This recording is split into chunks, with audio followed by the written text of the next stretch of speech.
ഇന്നലെ കുറച്ച് നേരത്തേക്ക് കുറേ ഇൻഫിൽട്രേഷൻ നടന്നുകൊണ്ട് വിചാരിക്കാത്ത ആൾക്കാർ കയറി വന്നതുകൊണ്ടുള്ള ചില ബുദ്ധിമുട്ടുകളുണ്ടായിരുന്നു. അത് നമുക്ക് പരിഹരിക്കാൻ സാധിച്ചിട്ടുണ്ട്.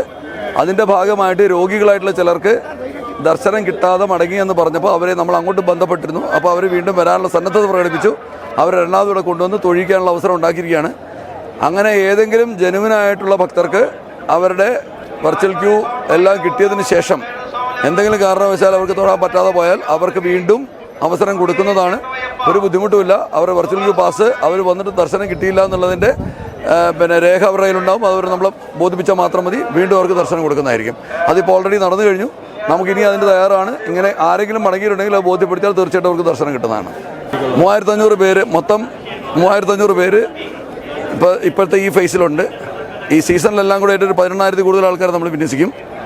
ഈ വന്നിരിക്കുന്ന ആൾക്കാരെല്ലാവരും തന്നെ കൃത്യമായിട്ട് പമ്പയിലും നിലയ്ക്കലും സന്നിധാനത്തോട് ഡ്യൂട്ടി ചെയ്തുകൊണ്ടിരിക്കുകയാണ്. NDRF ഒരു പ്ലറ്റൂൺ 30 പേരിന്ന് വന്നിട്ടുണ്ട്. ബാക്കി കുറച്ചുകൂടെ പേര് നാളെയായിട്ട് വരും.